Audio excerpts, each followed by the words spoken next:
Om de deuren van een doplokaal in een lange rij stond een jonge gast te wachten tot hem zijn stempel krijgt. Om de deuren van een doplokaal nog in een dag voorbij. Of hij zei, God weet, is er misschien een job voor mij?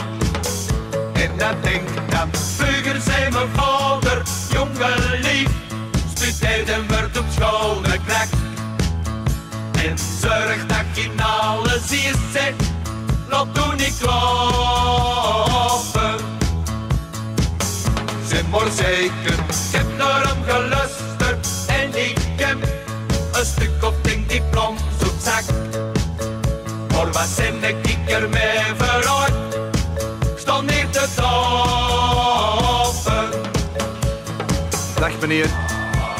Wat pas? Stopte jij al aan? En net al eens even als het kon zingen. Daarbij, je zit toch capabel? En je hebt toch wel de nodige diploma's? Ja, zijn geslaagd als regent. Ik ben ook een handelsconsulent. Maar mijn diploma voor Latijns en Grieks geldt voor niets.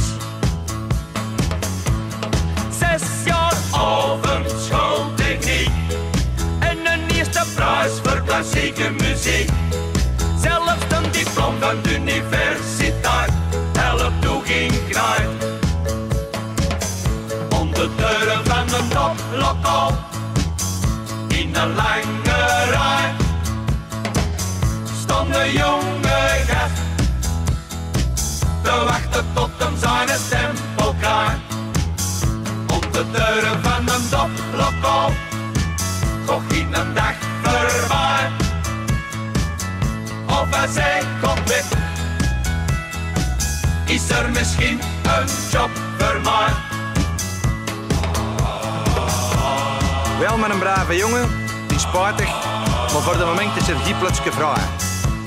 Als er iets is, zullen we het laten weten. Hier is uw stempel en tot morgen. De volgende. Om de deuren van een toplokaal in een lange rij stond een jonge gast te wachten tot hem zijn stempel krijgt. Om de deuren van een toplokaal toch in een dag voorbij.